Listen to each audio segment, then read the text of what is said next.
안녕하세요. 자, 8회 실전 모의고사 보겠습니다. 먼저 가는 우리 가와 나는 모두 생명파 시인이 즉 유치원의 깃발이라는 시와 그리고 나는 서정주의 추천사라는 시예요. 두 분 다 생명파 시인이라고 이렇게 일컬어지는데요. 따라서 이 깃발은 그 이상에 대한 동경과 즉 이상에 대한 그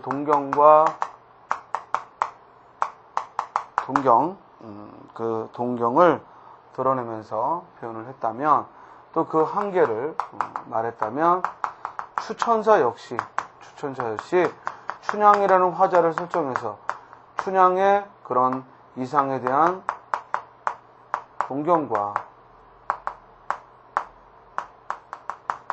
그 한계를 드러내는데 다만 이제 추천사, 근해탁이라는 행위를 통해서 그 동경과 한계가 즉 순환된다라는 것, 되풀이된다라는 것이 바로 또 추천사가 좀 깃발과 다른 점이죠. 자, 문제 한번 볼까요? 가하나의 공통점에 대한 설명으로 적절한 거. 자, 방금 말씀드렸다시피 두 작품 모두 이상에 대한 동경을 간절하게 드러내고 있습니다. 따라서 답은 2번이죠.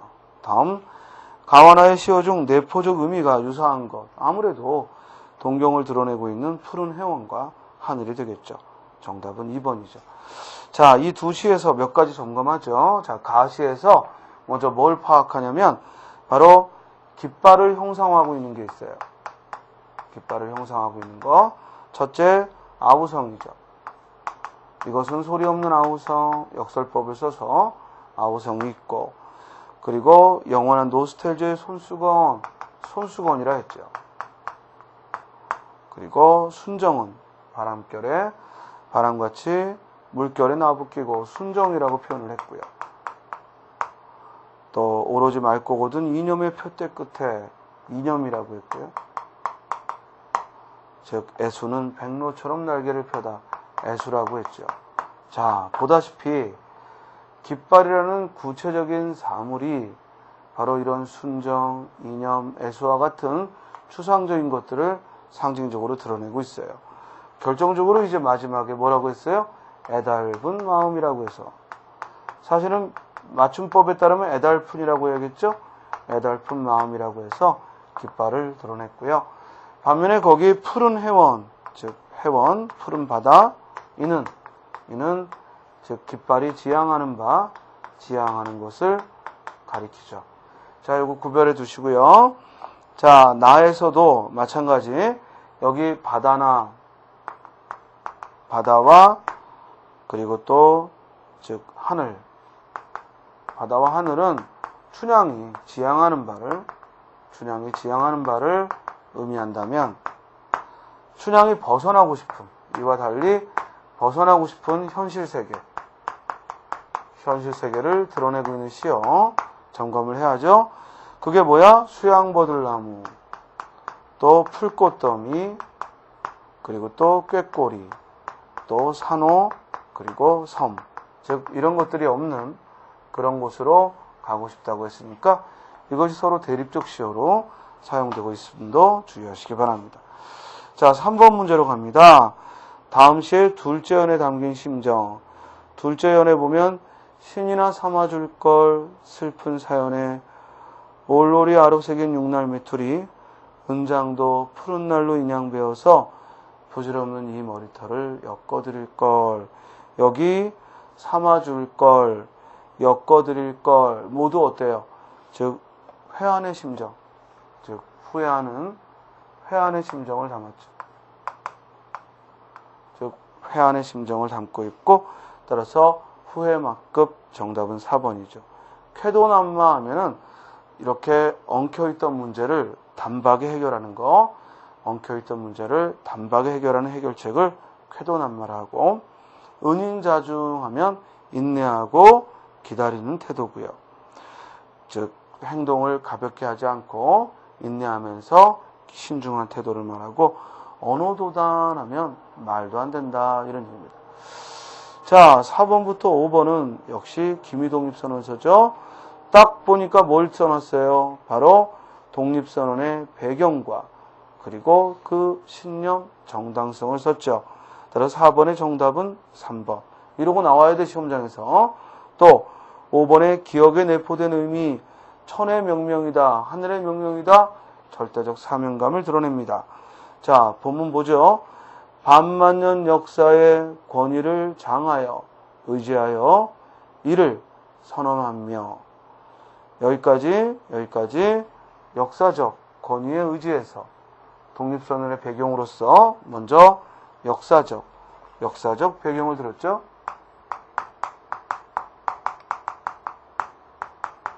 반만년 역사의 권위에 의지하여 이를 선언하고, 또한 2천만 민중의 성충을 합하여, 즉 2천만 민중의 즉 충성됨을 합하여 이를 널리 밝혀 드러낸다. 사회적 배경을 들었고요. 민족의 항구여일한 오래되고 유일한 자유발전을 위해 이를 주장함이며, 즉 민족사적 배경을 들었고요. 인류적 양심의 발로 드러난 데 기인한, 인류적 양심이 드러난 데 기인한 세계개조의 대기운에 순응하고 병진하기 위해, 즉 세계사적 배경을 들었죠. 순응하고 병진하기 위해 세계사적 배경을 들어서 이를 제기함이니. 따라서 여기까지 독립의 배경을, 이것은 시 천의 명령이며 시대의 대세며 전 인류가 공존 동생안의 권리의 정당한 발동이므로, 즉 독립선언의 정당성을 이야기했고, 천하하물이든지, 즉 천하의 어떤 것이라도, 따라서 구체적으로는 일본 제국주의를 말하겠지, 그러더라도 이를 저지하고 억제하지 못할 것이다. 그 신념을 밝혔습니다. 따라서 4번의 정답은 3번, 5번의 정답은 4번. 6번, 다음 글에 전제되어 있는, 전제 밑줄 치고, 전제란 앞에 제시된 근거를 말합니다. 전제되어 있는 글쓴이의 생각으로 적절한 것. 예술에 대한 분류는 예술을 이해하고 감상하는데 유익한 도움을 줄 수도 있으나 그 복잡한 이름과 분류 체계를 반드시 다 알아야만 하는 건 아니다. 잡다하게 나열되는 명칭에만 관심을 쏟다 보면 예술작품의 체험은 뒷전으로 물러나는 경우가 많다. 즉 여기까지 예술에 대한 분류, 곧 이론은 유익한 도움을 주기도 하지만, 그러나 그 이론을 모두 알아야 예술을 감상하는 것은 아니다라고 했습니다. 따라서 이와 같은 말에는 결국 이론보다도 경험이 중요하다. 그래서 우리 공자도 그런 말을 했죠. 아는 것보다는 즉 그것을 아는 것보다는 배우는 게, 익히는 게 더 좋고, 익히는 것보다는 그것을 즐기는 것이 진정한 배움이다. 이런 말을 했어요. 그래서 우리가 예술작품에 대해 잡다한 이론을 아는 것도 필요하지만 결국에는 많이 경험하고 그것에 감성적으로 느끼는 게 중요하다는 얘기죠. 정답 몇 번? 4번. 구체적 경험이 이론보다 낫다라는 거죠. 자, 7번에 보면요. 기억과 같은 발상했습니다. 자, 괴로웠던 사나이, 행복한 예수 그리스도라고 했습니다. 여기 예수 그리스도를 가리키는데 앞에서는 괴로웠던 사나이, 괴로웠던 사나이라고 표현을 했고, 그리고 뒤에서는 행복한이라고 했으니까 같은 대상을 향해서 괴롭다라는 말과 행복하다라는 말, 이렇게 두 가지를 서로 모순된 것을 수식하고 있으니까 이런 모순 형용을 사용하면 이를 우리는 뭐라고 그래요? 역설법이다. 모순 형용을 사용하면 역설법이다라고 이야기를 합니다. 1번. 따는 밤을 새우는 벌레는 부끄러운 이름을 슬퍼하는 까닭입니다. 자, 벌레가 부끄러운 이름을 슬퍼한다. 벌레를 의인화했죠. 그리고 감정을 이입해서. 따라서 감정이입에 벌레를 의인화하여 감정이입의 수법을 썼습니다. 정답은 1번이죠. 반면에 2번 황홀한 재앙의 시간.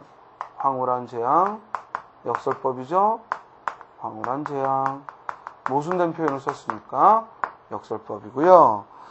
3번 사랑을 위해 이별이 있어야 한다. 사랑하는데 이별해야 한다. 모순된 것으로 수식을 했으니까 역시 역설법이고요. 아, 님은 갔지만 나는 님을 보내지 않았습니다. 님은 갔지만 님은 갔다. 그리고 보내지 않았다. 역설이죠. 정답은 1번. 8번부터 9번 봅니다. A부터 D 중 기억이 가리키는 의미가 같은 거. 노자는 도덕경에서 성을 절하고 지를 버리면 밀리가 100배하리라. 자, 이 표현도 역시 이런 표현을 통해 무슨 말이냐면 성스러움을 끊고 지식에 대한 욕망을 버리면 오히려 백성들의 이익이 더 커질 거다라는 것은 지식이니 학문이니 하는 불필요함을 말했는데, 그러나 딱 한 건 지식이 불필요하다고 아는 것도 알미요 후세 사람들이 도덕경이라는 책을 읽음으로써 노자의 사상을 알 수 있게 말이니 노자의 말은 오히려 지 자체를 반성한 지의 지다, 지혜로움을 말한 거다라고 했죠. 그래서 노자의 말을 인용해서 동양에서의 지, 즉 지혜로움을 말했어요. 소크라테스는 자기의 무지를 아는 사람은 그 무지조차 알지 못하는 다른 사람과 다름직도 하다고 하였거니와 노자는 지의 불필요를 아는 지를 가지고 있었던 것이다. 자, 그렇다면 여기 기억에서 지의 지, 곧 지혜로움이라면 결국 이 지혜로움을 가리키는 말은 노자는 지의 불필요를 아는 지, 즉 B가 지혜로움을 의미하고, 따라서 8번의 정답은 2죠. 진리는 말로 표현할 수 없다는 걸 말로 표현하듯 역설법이죠. 말로 표현할 수 없는 걸 표현한다. 역설. 지가 불필요함을 지로서 전하는 것이라 하겠다. 결국 지 이상의 것도 지를 통해서만. 따라서 이 마지막의 지도 지혜로움을 말하죠. 자, 니은의 의미를 문맥에 맞게 풀면 무지를 아는 사람은 무지조차 알지 못하는 다른 사람과 다르다라는 얘기는 결국 내가 모른다는 걸 아는 것이 곧 지혜로움이라는 소크라테스의 생각이죠. 9번의 정답은 3번입니다. 자, 질문. 8번부터 9번에서 이 글에서 말하고자 하는 주제는 뭐예요? 주제는? 그렇죠. 결국 학문의 필요성, 지식의 필요성을 얘기하고 있습니다. 그리고 인용의 방법을 써서 이야기하고 있고요. 10번. 기억 리을 중 주관이 개입되지 않고 묘사된 것. 자, 우리 묘사란 아까 지난 시간에 뭐라고 했어요? 즉 어떤 대상을 감각적으로 구체화하는 것이 묘사라고 했는데, 이 묘사에는 두 가지가 있죠. 즉 주관적 묘사와 그리고 객관적 묘사가 있어요.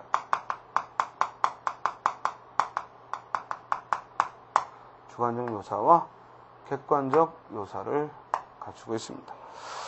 자, 따라서 주관이 개입되지 않고 묘사된 것이라고 했는데, 조선 달편을 바라는 보았으나 미안해서가 아니라 달빛에 감동하여서였다. 이지러는 졌으나 보름을 가하제 지난 달은 부드러운 빛을. 자, 부드럽다라는 건 주관적이죠. 그죠? 우리 부드럽다, 부드러운 이라고 표현했으니까 또 그 뒤에 흐붓이, 이때 흐붓이 아주 넉넉하게 이런 의미인데, 자, 어떤 것이 넉넉하다, 부족하다 하는 것은 주관적이죠. 대화까지는 70리의 밤길. 고개를 둘이나 넘고 개울을 하나 건너고 벌판과 산길을 걸어야 한다. 길은 지금 산허리에 걸려있다. 자, 길이 산의 중턱에 걸려있는 걸 화류법을 써서 쓰긴 했지만 이는 주관적이라기보다는 객관적인 묘사이므로 답은 몇 번? 2번이죠. 밤종을 지난 무렵인지 밑줄 쳐요. 죽은 듯이 고요하다라고 했어요. 죽은 듯이 고요한 속에서 짐승 같은 달의 숨소리가 손에 잡힐 듯 들리고, 역시 손에 잡힐 듯 들리다 밑줄 치고, 콩포기와 옥수수 잎새가, 우리 잎새는 비표준어죠. 표준어는 뭐야? 그렇죠. 잎사귀. 표준어는 잎사귀죠. 잎새가 한층 달에 푸르게 젖었다. 따라서 이때도 주관적인 표현을 썼고, 산허리는 온통 메밀밭이어서 피기 시작한 꽃이 소금을 뿌린 듯 흐긋한 달빛에, 즉 꽃이 소금을 뿌린 것 같다라는 표현 역시 주관적이죠. 그리고 숨이 막힐 것 같다고 했어요. 그래서 주관적 표현. 붉은 대궁이, 이때 대궁은 줄기예요. 그래서 예전에 지방직 문제에서 한번 대궁의 뜻을 물었죠. 줄기야, 줄기. 즉 붉은 대궁이 향기같이 애잔하고 나귀의 걸음도 시원하다. 자, 시원하다는 건 뭐야? 가볍다. 나귀의 걸음걸이가 가볍다라는 거죠. 길이 좁은 가달게 세 사람은 나귀를 타고 외줄로 늘어섰다. 자, 여기 조선달, 허생원 등이 외줄로, 즉 길이 외줄다, 외줄로 길이 나 있다라는 얘기는 길이 좁은 외줄이다 라는 얘기는 그만큼 이 장돌뱅이 생활에 애환을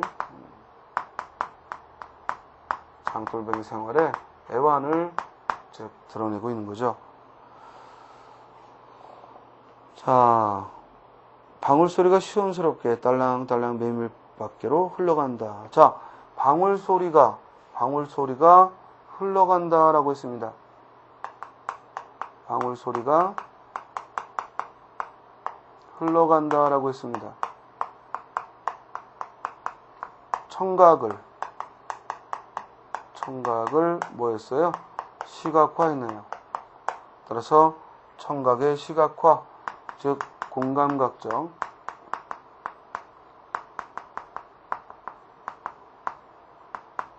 청각의 시각화, 공감각적 표현이 들어가 있습니다. 청각의 시각과 공감각적 표현이 들어가 있죠.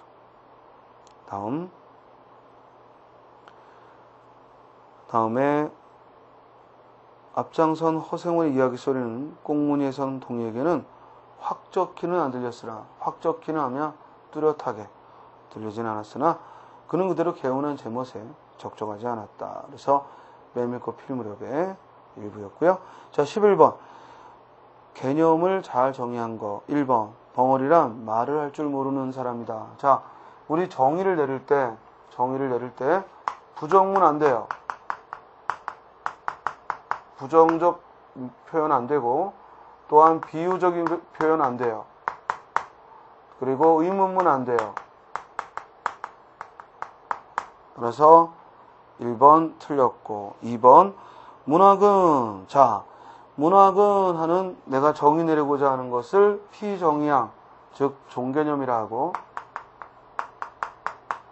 피정의양 곧 종개념이라고 하고요. 피정의양 종개념이라 하고, 인간의 정서와 사상을 언어로 표현하는 예술 장르다. 이때 인간의 정서와 사상을 언어로 표현하는 이게 뭐야? 종차 개념이죠. 그리고 언어 예술이다. 유개념이죠. 그리고 이 종차 개념과 유개념을 합해서 우리가 정의양이다라고 얘기를 해요. 그래서 정의는 피정의양과 정의양으로 이루어져 있는데, 피정의양에는 종개념이 등장을 하고, 그리고 정의양에는 유개념이 등장하는 걸 보게 됩니다. 따라서 정답은 2번이고요. 3번은 왜 안 되냐면 논리학이라는 말의 상위어가 학문인데, 즉 그 학문이 논리학의 직접적인 바로 위의 상위어가 아니기 때문에, 즉 우리가 상여를 쓸 때는 바로 직전에 상여를 써줘야 되니까 틀렸고요.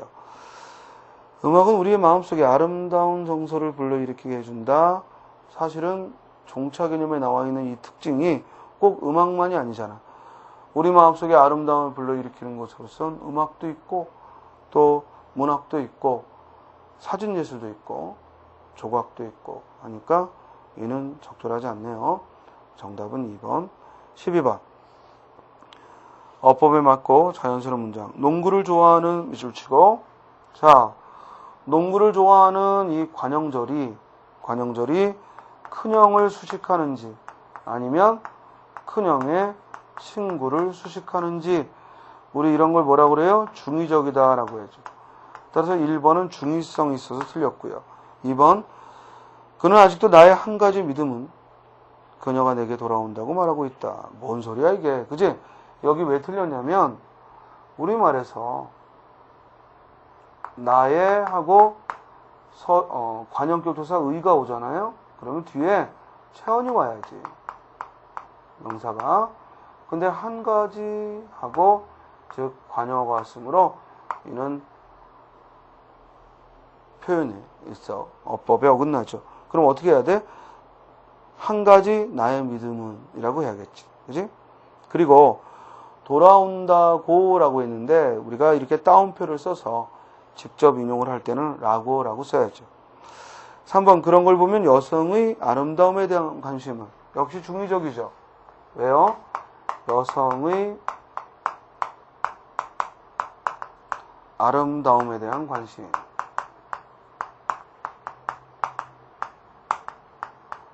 자, 이러면 여성의 아름다움에 대한 관심인지 아니면 아름다움에 대해서 여성이 가지고 있는 관심인지, 즉 해석이 모호하니까 중의적이다 라고 하죠. 정답은 따라서 4번이 되겠습니다. 컴퓨터 교육을 받지 못한 사람은 정보화 사회에 적응하기 어렵다. 이때는 중의성이 없네요. 13번 봅니다. 기억의 문맥적 의미와 거리가 먼 것 그랬습니다. 우룩은 제자들의 재능을 헤아려 라고 했죠. 따라서 우룩이 그 제자들의 한 명 한 명의 재능을 참작해서 고려해서 판단해서 그러나 계산했다라고 말하기는 어렵네요. 정답 몇 번? 2번. 자, 여기서 우리가 이와 같은 유형은 뭘 묻는 거냐면 분명히 지금 헤아리다, 즉 우리말인데 이 우리말 고유어에 그에 상응하는 한자어들 참작하다,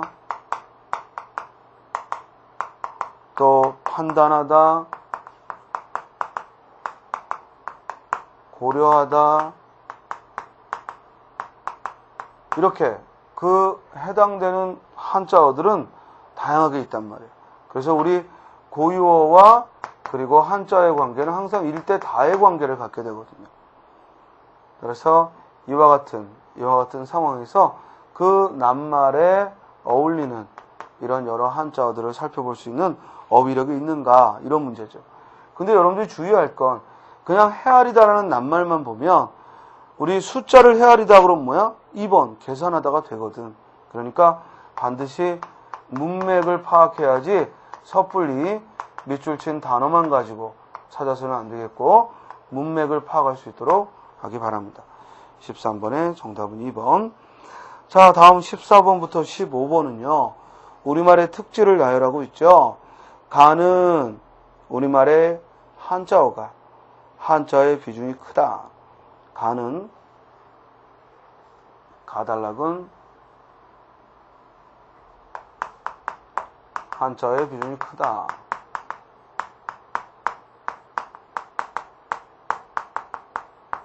한자의 비중이 크다라는 말을 했고, 그 다음에 나달락은 높임법이,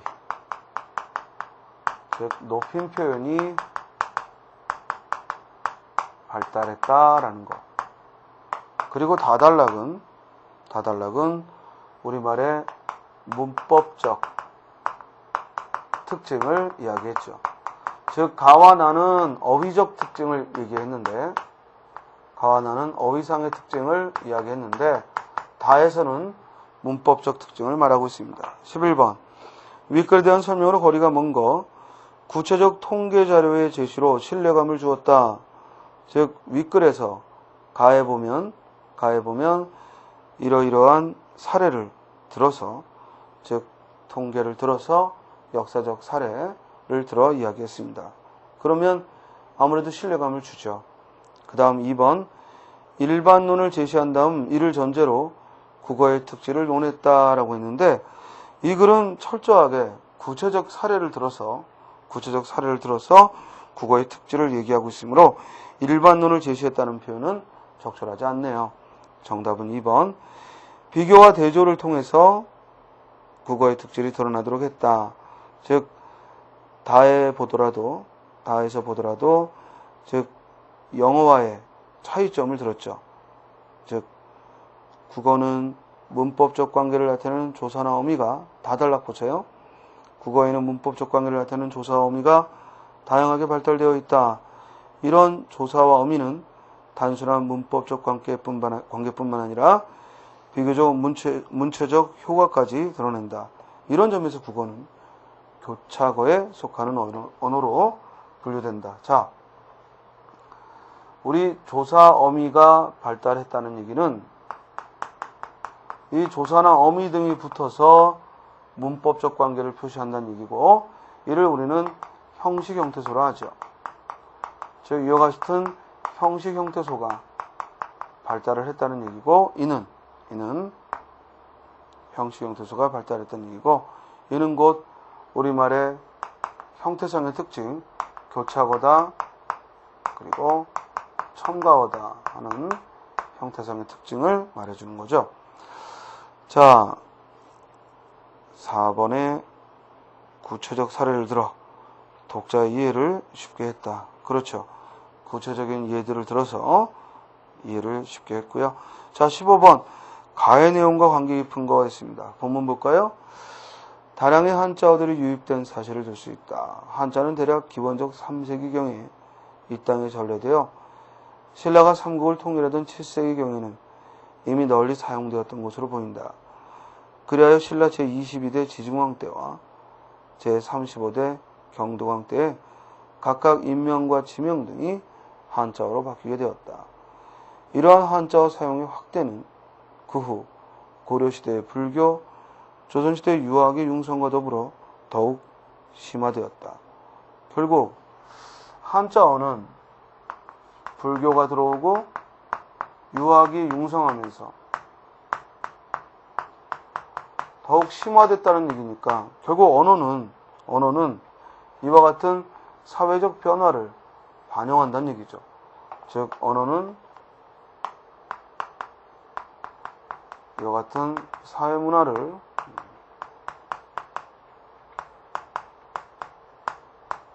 반영한다.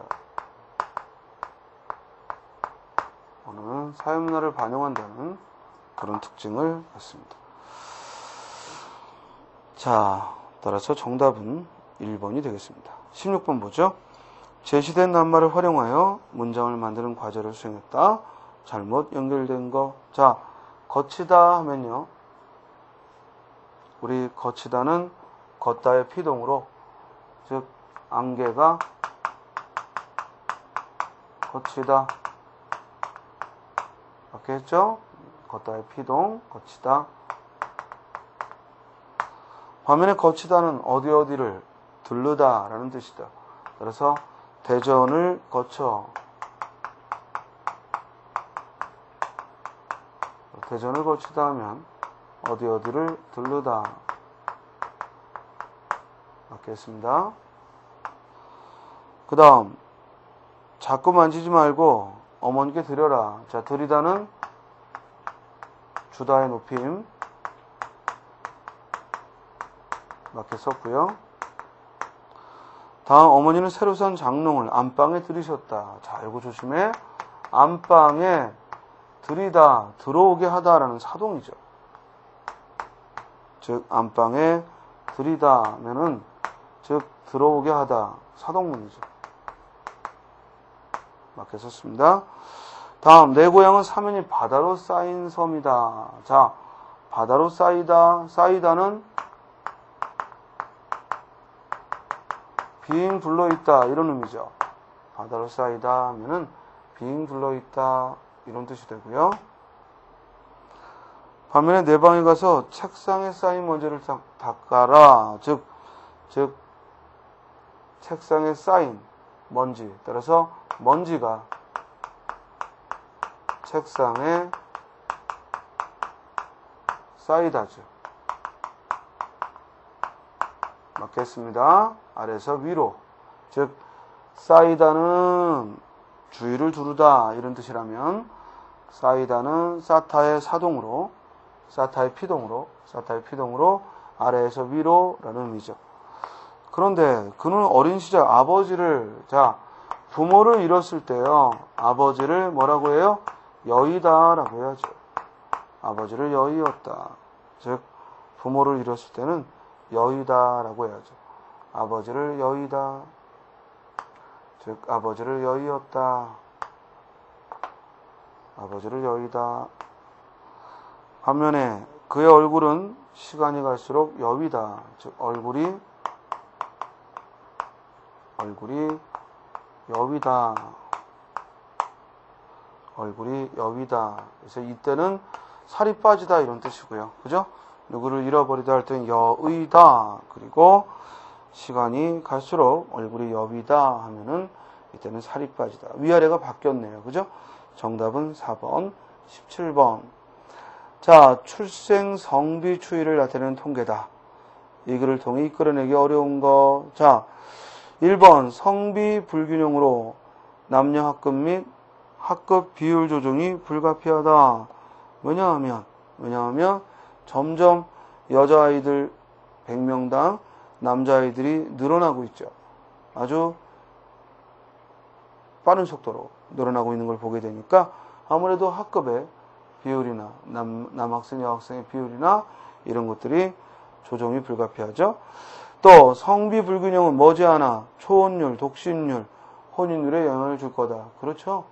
즉 지금도 그렇잖아요. 이 남자들이 점점 우리가 그 다른 나라에서 우리 흔히 뭐 농촌 총각 하면서 다른 나라 여성들을 데려오는데 혼인은 하는데 지금은 뭐 꼭 농촌 총각만이 아니라 도시에 있는 사람들 역시 여성이 현저하게 그 수가 적다 보니까 즉 그 결혼 짝으로서 남성들이 해외까지 눈을 돌리고 있습니다. 자, 맞고요. 3번 출생 성비가 93년 이후 낮아지기 시작한 건 93년도에 성비가 낮아졌는가? 자, 셋째와 넷째로 가면 더욱더 늘어나고 있죠. 그죠? 성비의 불균형이. 따라서 이는 사실과는 어긋나네요. 정답 몇 번? 3번. 18번. 한자와 그 뜻이 모두 바른 거 됐습니다. 자, 우리 1번 개발하면요. 이때 개발은 인간의 능력을 키우는 거죠. 창의성을 개발하다. 따라서 뜻이 틀렸고요. 2번. 상담하게 되면 의논하다 했는데 그럴 때는 서로 상자를 써야죠. 한자가 틀렸죠. 그 다음 이 개성인데 다른 사람과 구별되는 개성을 써야 되는데 개자가 한자가 틀렸네요. 개성. 그 다음 4번의 지도 정답이죠. 가리킬 지자 그리고 이끌 도자. 이끌 도자는 길 도자에 이렇게 더 들어가면 이끌 도자가 됩니다. 따라 정답은 4번이고요. 다시 한번 한자어는 국어사전을 통해서 여러분들이 또 반복해서 보시길 바랍니다. 자, 19번 봅니다. 다음은 어느 작가에 대한 설명이냐. 자, 동반자 작가 밑줄 치고요. 우리 동반자 작가가 뭔가요? 우리 현대문학사에서 기억해야 될 작가 모임이 두 개가 있는데 동반자 작가와 구인회라는 곳이 있어요. 자, 동반자 작가는 1920년대 카프에 동조한 사람들이야. 그러니까 카프에 가담은 하지 않았지만 카프에 동조한 사람들. 1920년대 카프에 동조한 사람들을 우리는 동반자 작가다 이렇게 이야기를 합니다. 1920년대 카프에 동조한 작가들. 그 대표적인 인물이 바로 채만식, 또 이호석도 동반자 작가였다가 나중에 바뀌거든요. 이런 사람들은 이 동반자 작가로서 1920년대 카프에 동조했던 거고, 자, 구인회는 1930년대 순수문학을 지향했던 사람들이에요. 자, 그 대표적 인물이 바로 이상과 김유정입니다. 그리고 이호석은 즉 나중에 순문학으로도 또 참여를 했죠. 자, 그러면 여기서 동반자 작가 했을 때 채만식과 이호석이 모두 가능할 수 있지만 대표적으로 치숙과 태평천하가 있다 했으니까 정답 몇 번? 2번. 이호석은 대표적인 뭐예요? 메밀꽃 필 무렵. 그죠? 자, 20번으로 갑니다. 다음 글에 드러난 소자의 자연관 미술치고, 즉 글을 읽으면서 이 글에서 뭘 찾아내야 되냐면 이 소자가 가지고 있는 자연관을 찾아보라 하는 것이고요. 자, 그 자연관의 즉 거리가 먼 것 그랬습니다. 소자 말하되 손도 저 물과 달을 아는가?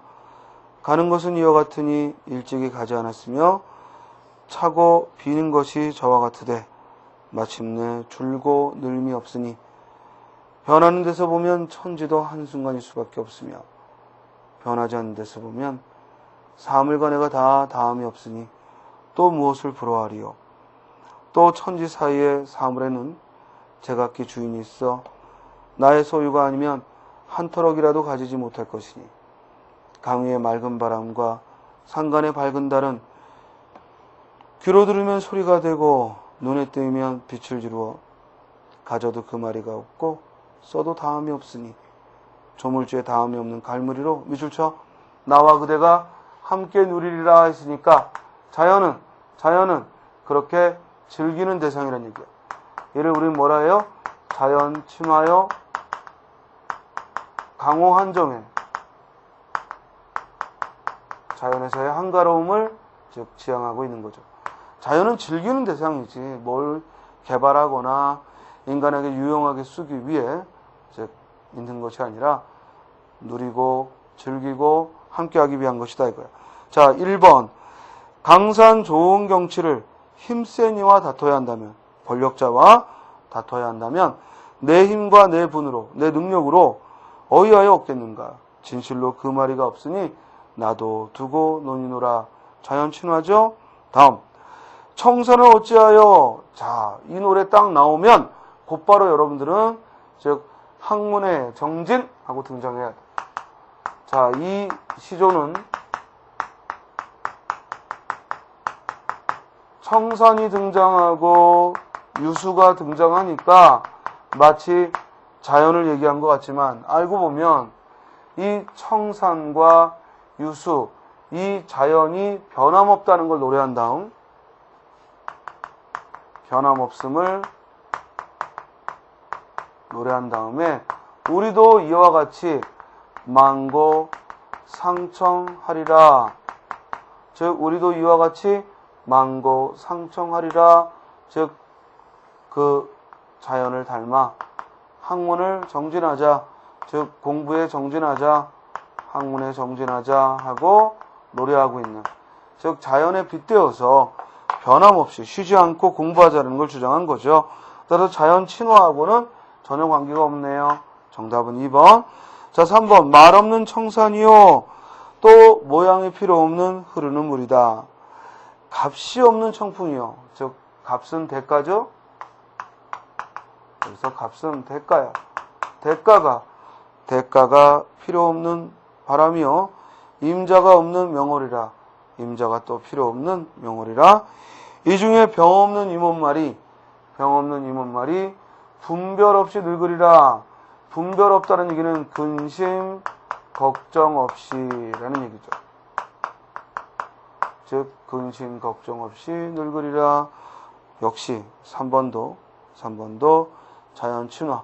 자연에서 근심 걱정 없이 지내겠다라는 거고요.